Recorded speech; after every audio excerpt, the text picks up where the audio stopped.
Mail berdiri tegak di hadapan kamar mandi. Mereka juga tidak mendengar teriakan Faisal. Mail, kamu gak apa-apa kan? Tanya Azam. Mail tetap terdiam tidak menjawab. Itu bukan Mail. Jangan ganggu tempatku.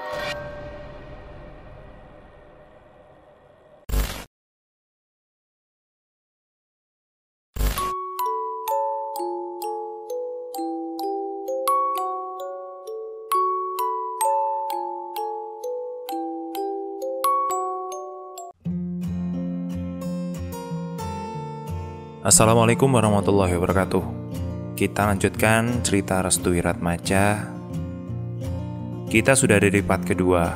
Jadi yang belum nonton part pertama silahkan cek dulu, linknya ada di deskripsi. Sebagai wujud terima kasih kami karena kalian sudah setia mendengarkan, like dan juga komen. Kali ini saya akan bacakan cerita part kedua.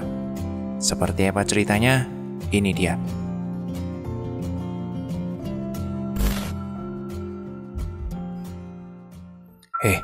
Itu sosoknya tuyul ya? Tanya Mail. Azam mengangguk. Dia pun menyuruh kepada yang lain untuk membaca seperti doa yang dia bisa. Faisal yang merasa ketakutan, dia pun berlari menuju pintu keluar. Faisal, kamu mau kemana? Teriak Aryo. Mail dan Azam segera mengejar Faisal, namun hal yang tidak diinginkan pun benar-benar terjadi. Tubuh Faisal terjatuh dan ditarik menuju kamar mandi. Faisal, teriak Azam. Mail langsung melompat dan menggapai kedua tangan Faisal. Faisal teriak minta tolong. Mas Azam, tolong mas, teriaknya. Mail terus memegangi tangan Faisal yang masih ditarik oleh sesuatu yang tak kasat mata itu. Dia terus menahan genggaman tangan Faisal agar tidak terlepas. Azam langsung berlari menuju tempat Faisal. Dan Mail yang masih terus bertahan, dia berhasil mendapati tubuh Faisal. Jangan dilepas dulu, pegang yang erat ya, teriak Azam. Dia juga menarik tubuh Faisal agar tidak tertarik oleh sosok tak kasat mata itu. Karena saking kuatnya energi sosok itu, keduanya terpental dan Faisal berhasil ditarik menuju kamar mandi. Faisal, teriak Azam. Faisal terbawa dan ditarik oleh sosok itu menuju kamar mandi. Yang terdengar di telinga Azam adalah hanya teriakan dan tangisan anak kecil yang terus berusaha memberontak. Azam dan Mail menuju kamar mandi itu untuk menyelamatkan Faisal. Namun ketika dia mendapati di setiap jendela rumah, beberapa sosok sedang memandangi keduanya. Mas lihat wanita itu enggak? Mereka benar-benar datang, ucap Azam. Jeritan demi jeritan menyelimuti rumah itu. Tantri dan Sidi terkejut karena melihat sosok wanita berbaju hitam menempelkan mukanya tepat di hadapan jendela. Suara apa itu, Sid? Ucap Puspa. Bapak tahu, kita fokus dulu menghancurkan kuburan ini atau bagaimana, Pak? Iya ya, kita harus fokus dengan ini. Pak, aku harus nyelamatin mereka semua. Mereka dalam bahaya loh, ucap Puspa. Pak Afif memandangi Puspa. Jangan gegabah dulu. Lihat di belakangmu, ucap Pak Afif. Puspa memandangi belakang pandangannya. Dia sangat terkejut karena beberapa bayangan hitam berdiri tegak dengan wajah tertutup rambutnya. Sosok itu, ucap Puspa. Sudah. Pegangan tanganku saja, jangan takut. Pak Afif kemudian berusaha membuka ruangan itu. Palu yang digunakan untuk memukul gembok lama-lama membuahkan hasil. Kamar itu terbuka dengan mengeluarkan suara araman yang luar biasa. Pak, kakiku gemetar, ucap Puspa. Aku juga sama, Pus. Sabar ya. Mereka berdua masuk ke dalam ruangan yang gelap itu. Mereka lupa membawa lampu dan penerangan. Namun Pak Afif ingat bahwa korek kayu di dalam sakunya. Ada korek kayu di kantongku, ucap Pak Afif. Puspa mengambil korek itu di jas milik Pak Afif. Dia menyalakan korek itu dan seketika ruangan itu tampak kosong. Tak ada satupun atau apapun yang mengisi ruangan itu. Kok tidak ada apa-apa ya di sini, Pak? Kosong melompong. Pak Afif berhenti. Dia menengok ke arah belakang. Puspa pun mengikutinya. Tampak dari arah belakang, yaitu pintu masuk ruangan itu, terdapat beberapa bayangan hitam sedikit demi sedikit menutupi pintu dengan pelan. Pak, pintunya pak. Udah, biarkan. Pintu tertutup dengan keras dan beberapa sosok yang mengenakan baju hitam dengan wajah tertutup rambutnya. Pak Afif dan Puspa melanjutkan perjalanannya. Dia masuk ke dalam kamar itu dan ternyata kamar itu juga luas seperti terbentuk sebuah terowongan. Kita sudah berada di dimensi lain. Kuburan itu sudah terlihat. Jelas Pak Afif sambil menunjukkan kuburan itu, dan ternyata hanya berbentuk tiang dengan lebar setengah hasta dan panjang 1 hasta. Pak Afif terus maju ke arah kuburan itu. Pak, aku khawatir dengan yang berada di bawah, ucap Puspa. Jangan khawatir, mereka semua aman kok. Puspa mengangguk. Dia masih memandangi makam itu yang bertulisan sebuah nama, Lin Yu. Seperti nama orang. Sekarang bagaimana Pak? Ucap Puspa. Hancurkan namanya, jelas Pak Afif. Pak Afif segera mengangkat tangannya dan kemudian memukul-mukul makam itu hingga retak. Namun sedari tadi tidak ada efek sama sekali. Pak, kok tidak ngefek apa-apa ya? Tanya Puspa. Mereka berdua tidak menyadari di tingkat bawah sedang terjadi sesuatu yang tidak mengenakkan. Faisal masih terjebak di dalam kamar mandi. Tantri dan Sidik serta Aryo masih dicekal oleh wanita mengenakan baju hitam yang wajahnya tertutup rambut. Il, kamu jaga di sini dulu ya. Aku ingin menyelamatkan Sidi dengan yang lainnya. Mas, jangan ninggalin aku di sini sendiri, minta Mail. Jangan gerutu seperti itu toh. Udah toh, ya. Mail mengangguk paham. Azam pun langsung berlari menuju arah Sidi dan Tantri. Dia sangat repot sekali karena harus bolak-balik menyelamatkan keduanya. Mas Azam, mas, teriak Sidi. Mas, tolongin kita mas, tolongin kita. Mas, mereka semua di belakang mas, kata Aryo. Azam pun membalikkan badannya. Dia terkejut ketika 5 wanita berbaju hitam mendekatinya. Azam terjatuh karena kaget. Astagfirullahaladzim, la ilaha illallah. Seluruh sosok itu menghilang seperti kabut yang tertiup angin. Aryo langsung menuju ke tempat Azam dan membangunkan tubuhnya. Mas gak apa-apa kan? Gimana dengan yang lain? Tanya Aryo. Azam memandangi wajah Tantri dan Sidi yang masih ketakutan dan gemetaran. Kita harus keluar dari sini, teriak Azam. Keluar? Gimana dengan Puspa dan Pak Afif? Teriak Aryo. Mereka semua aman kok. Puspa janji kepadaku akan hal itu. Yang penting kita selamatkan Faisal dulu ya, baru kita keluar. Iya mas, setuju.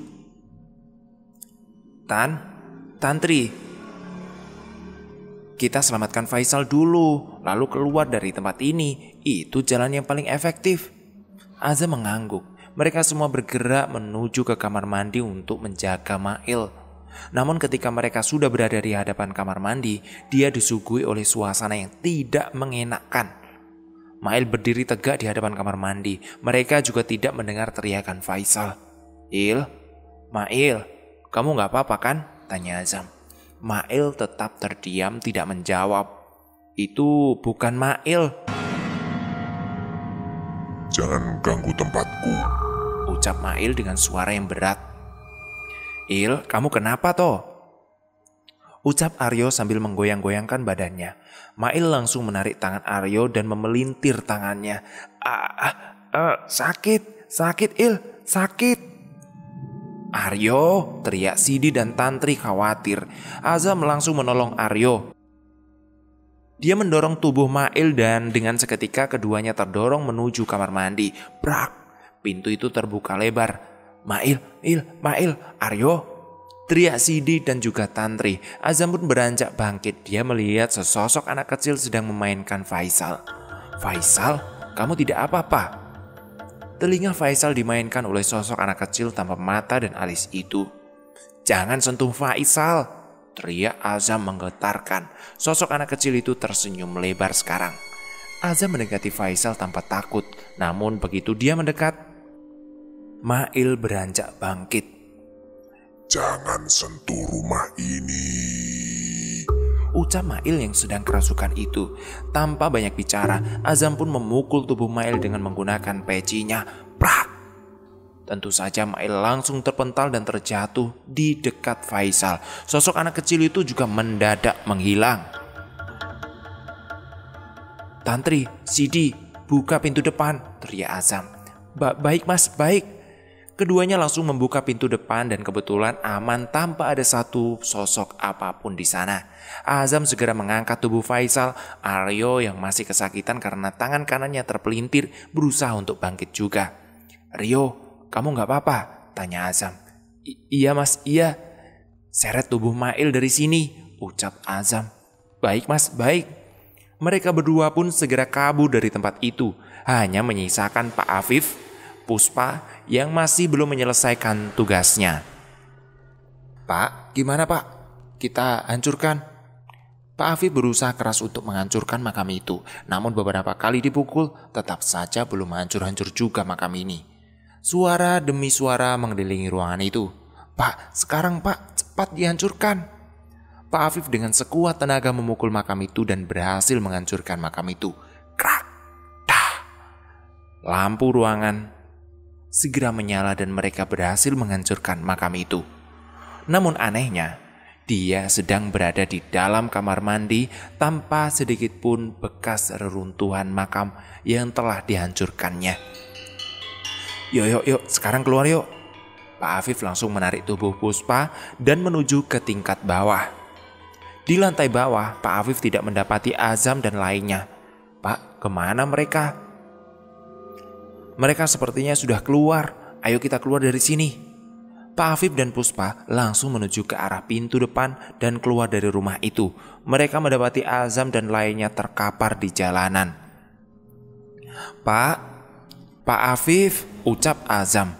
"Gimana yang lain?" tanya Pak Afif. "Tangan Aryo terpelintir Pak. Faisal dan Aryo juga pingsan. Tantri dan Sidi trauma." Pak Afif memandangi rumah itu. "Rumah ini tidak aman," ucapnya. Mereka berdiam diri di jalan hingga hampir pagi hari. Untungnya ada warga yang ingin berbagi tempat tinggal sementara. Warga itu bernama Pak Ujang. Rumah itu memang sudah berhantu, bertahun-tahun tidak ditempati. Kabarnya ada sebuah makam di dalam rumah itu. Anehnya tidak ada yang mengetahui itu makam siapa Pak, ujar Pak Ujang. "Kita juga diganggu oleh sosok wanita berbaju hitam serta anak kecil tanpa alis itu loh Pak," ucap Pak Afif. "Mengenai itu kita juga sudah pernah Pak. Bahkan kabarnya sosok di sana sangat ramai. Karena itu malam ini kalian menginap di rumahku saja ya. Besok pagi segera tinggalkan rumah itu," jelas Pak Ujang. "Iya Pak, iya terima kasih."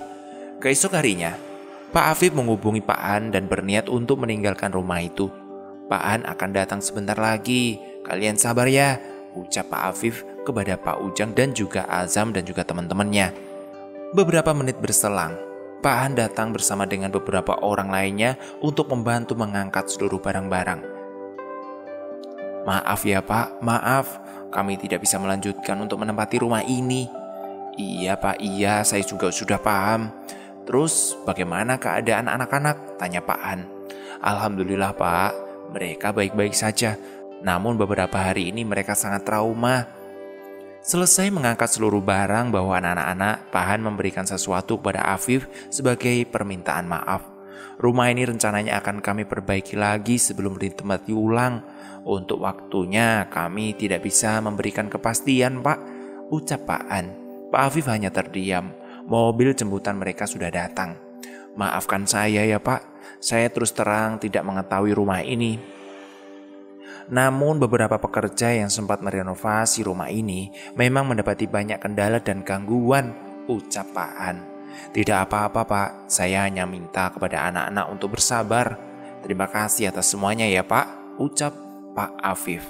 "Sama-sama Pak, ini mobilnya sudah ada."